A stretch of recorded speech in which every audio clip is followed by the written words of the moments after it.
अस्सलामुअलैकुम। आज जिस टॉपिक से रिलेटेड हम बात करेंगे दैट इज़ कार्डियोटोकोग्राफी। सीटीजी एक टेक्निक है, एक टूल है जिसके ज़रिए से हम फीटल हार्ट बीट और यूट्राइन कॉन्ट्रैक्शंस को मेजर करते हैं during the pregnancy. Basically cardio means foetal heart beat, toco means uterine contraction and graphy means basically graphical representation और रिकॉर्डिंग। बात करते हैं इसकी डेफिनेशन की। जैसे ही मैंने बताया, फीटल हार्ट बीट और यूट्राइन कॉन्ट्रैक्शंस को मॉनिटर करने के लिए during the pregnancy and more specifically during the labour time. So it is done during third trimester because fetal heartbeat is controlled by autonomic nervous system that is well established and developed during the third trimester. Before जो होता है हमारे पास, before the third trimester autonomic nervous system इतना अच्छे से develop नहीं हुआ होता और हो सकता है कि फीटल हार्ट बीट ऑल्टर मिले और जिसे हम मिस इंटरप्रिटेट कर लें कि फीटल डिस्ट्रेस हो रहा है. So it's better to do during the third trimester because उसमें सिस्टम अच्छे से डेवलप हुआ होगा. सो इसका जो मेन मोटिव है, पर्पस है, वो क्या है कि फीटल वेलबींग को मॉनिटर करना और अर्ली डिटेक्शन करना ऑफ द फीटल डिस्ट्रेस. अब बात करते हैं प्रिंसिपल्स ऑफ सीटीजी की. So we have external and internal. ये दो प्रिंसिपल्स भी हो सकते हैं या types of taking the CTG भी कह सकते हैं हम. एक्सटर्नल में क्या होता है, हम एक्सटर्नली मदर के एब्डोमेन पर दो ट्रांसड्यूसर्स लगा देते हैं, one for the uterine contractions and one for the fetal heart rate, और पेपर स्ट्रिप की फॉर्म में हमारे पास सीटीजी रिकॉर्डिंग मिल जाती है हमें. अब बात करें इंटरनल की, तो इसमें हमारे पास क्या होता है, ये more accurate fetal heart beat बताता है. मगर इसमें क्या होता है कि हमें एक इंट्रा यूटेराइन कैथेटर इंसर्ट करना होता है जिसके लिए हमें सर्वाइकल डायलेशन चाहिए और मेम्ब्रेन रप्चर होनी चाहिए ऑफ द फीटस के अराउंड. जो मेम्ब्रेन्स होती हैं वो रप्चर होनी चाहिए. ये हम नहीं कर सकते ड्यूरिंग द प्रेगनेंसी बिकॉज हम मेम्ब्रेन से रप्चर नहीं कर सकते हैं ना. इसके लिए दो चीज़ें होना ज़रूरी है, cervical dilation and the membrane rupture. ये कॉमनली यूज़ नहीं होता, एक्सटर्नली होता है, बट मैं फिर भी आपको बता रही फॉर अ नॉलेज. और इसमें क्या होता है, स्कैल्प इलेक्ट्रोड हम लगाते हैं on the scalp of the fetus और उससे बहुत ज़्यादा एक्यूरेट फीटल हार्ट बीट हमें पता चलती है of the foetus. So these were the two principles of the CTG. अब नेक्स्ट बात करते हैं a mnemonic that is use for the interpretation of the CTG, that is doctor C ब्रावडो.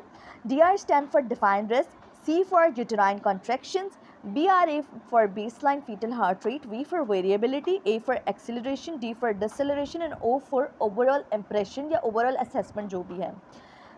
ये जो हमारे पास निमोनिक है ये ऑस्पी में पूछ भी लिया जाता है. Learn it as it is. अब हम इंडिविजुअली इन सब निमोनिक फैक्टर्स को जो है हम डिस्कस करेंगे और साथ ही साथ सीटीजी पर भी देखेंगे कि नॉर्मल कैसी होती है और फिर अगर उसमें कोई पैथोलॉजी आ जाए तो कैसे नज़र आती है. सबसे पहले बात करते हैं डिफाइंड रिस्क. सीटीजी करने से पहले हमें असेस करना पड़ता है कि जो प्रेगनेंसी है वो हाई रिस्क है या लो रिस्क है. हाई रिस्क प्रेगनेंसी की कॉजेज़ क्या क्या हो सकते हैं, जिसमें मटर्नल मेडिकल इलनेस आ जाती है हमारे पास. Then we have obstetric medical illness and other factors. Maternal की बात की जाए we have gestational diabetes, hypertension and asthma. Obstetric complications की बात की जाए that are the multiple gestations, intrauterine growth restrictions हो, प्रीवियस सी सेक्शन हुए हो, कंजेनाइटल मैलफॉर्मेशन हो, ऑक्सीटोसिन इंडक्शंस की गई हो, premature ruptures of the membrane हो. अदर्स फैक्टर्स में है कि प्रीवियसली एंटीनेटल केयर प्रोवाइड नहीं की गई है मदर को, स्मोकिंग करती है, ड्रग एब्यूज़र है. These all are the causes और factors that are leading to high risk pregnancy. Next बात करते हैं यूटेराइन कॉन्ट्रैक्शंस की, जिसमें सबसे पहले सीटीजी चार्ट से रिलेटेड मैं आपको बताऊं कि जो इसका 1 बॉक्स होता है that is equal to 1 minute. अब हमें जो सीटीजी रिकॉर्डिंग करनी होती है that is for 20 minutes. Minimally हमें 20 मिनट्स करने होते हैं. कॉन्ट्रैक्शंस हम कैसे देखते हैं कि how many contractions have been occurred within 10 big squares.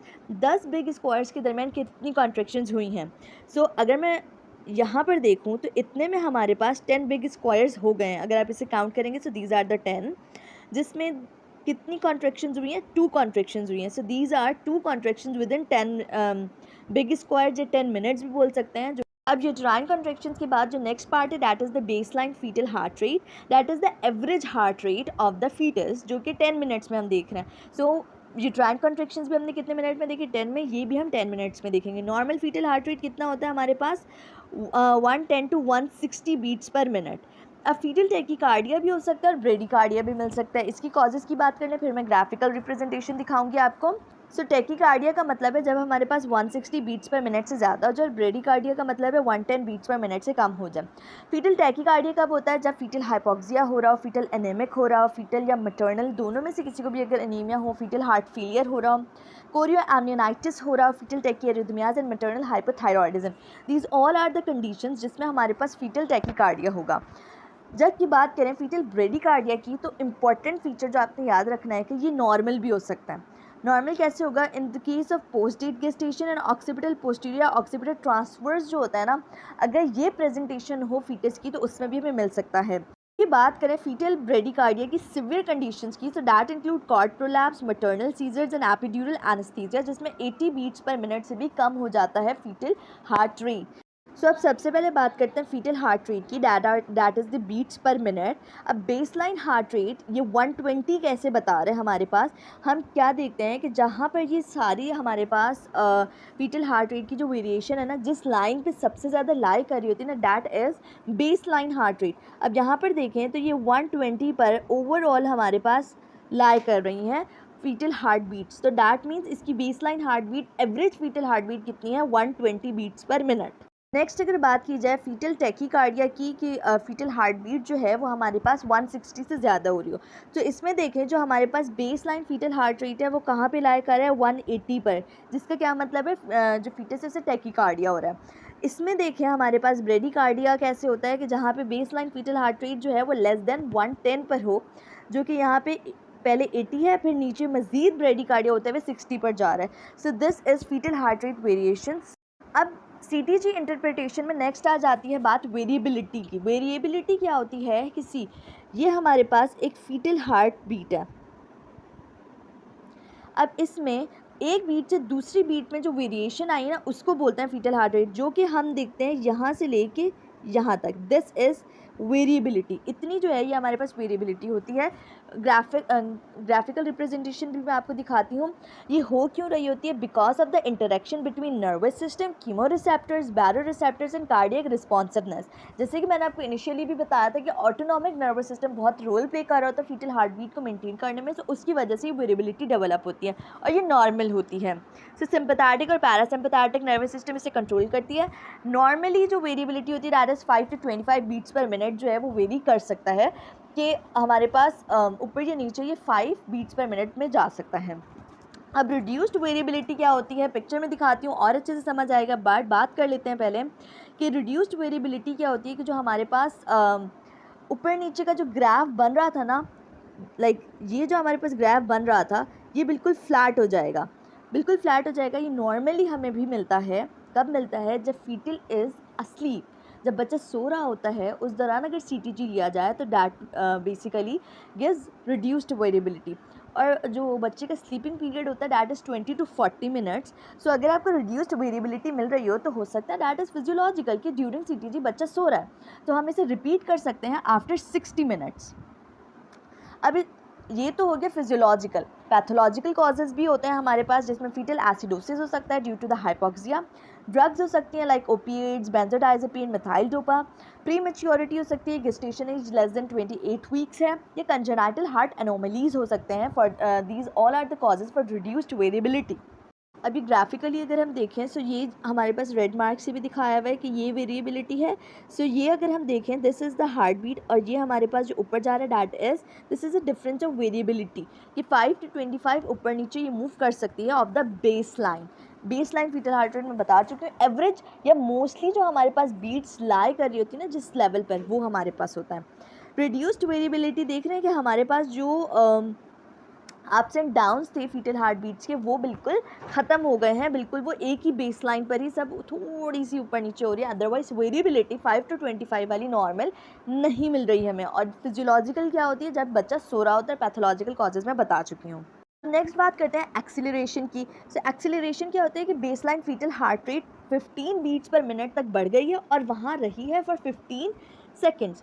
ये इसकी कंप्लीट डेफिनेशन है और इसे कम्प्लीटली आपने बताना है कि that is short term rise in the fetal heart rate at least 15 beats per minute lasting for 15 second.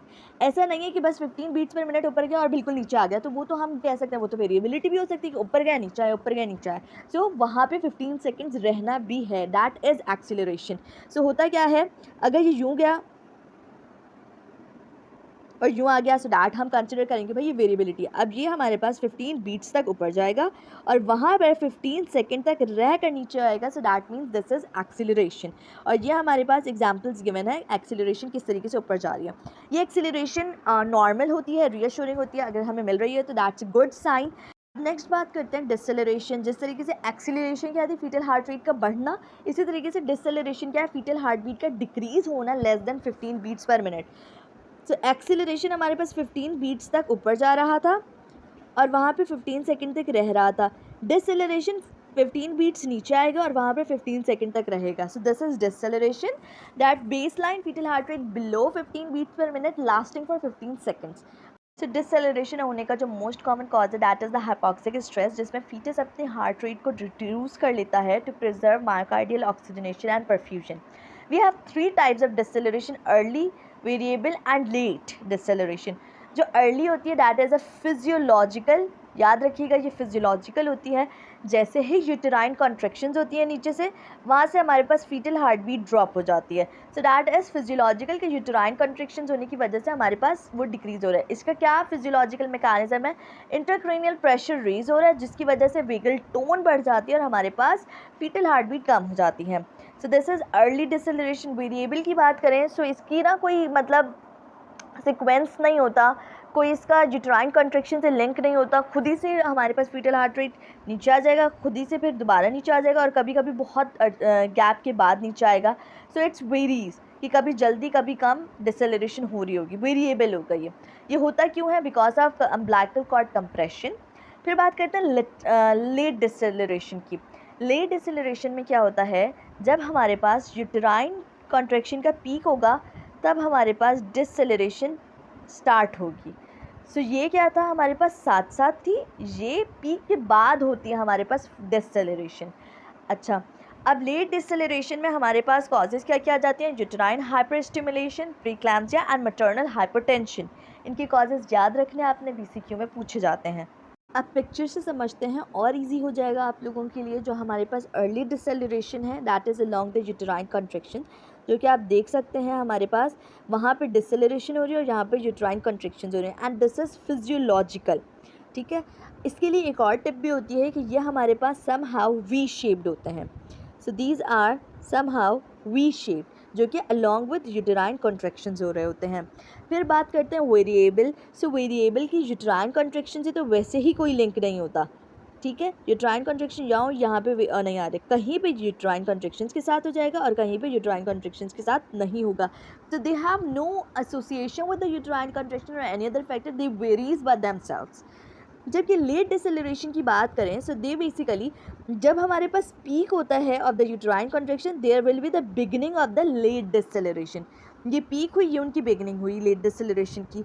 और ये हमारे पास होते किस तरीके के हैं, यू शेप्ड होते हैं। So these are U shaped and these late decelerations are basically pathological.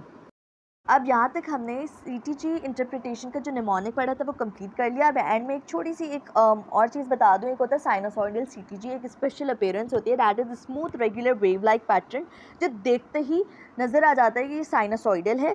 या आप खुद भी देख रहे होंगे कि किस तरीके से हमारे पास इस तरीके की बनी हुई होती हैं ये, यानी फीटल हार्ट बीट कैसी होती है, ऐसी होती है। और ये क्या है, वेव लाइक पैटर्न है। ये शो क्या कर रहा होता है, सिवियर फीटल हाइपोक्सिया हुआ है, सिवियर फीटल एनीमिया हुआ है या मैटरनल या फीटल हेमरेज हो चुका है। सो ये हमारे पास पैथोलॉजिकल इंडिकेशन होता है अगर हमारे पास wave like pattern of the fetal heart beat मिले हमें। So this was all about sinusoidal.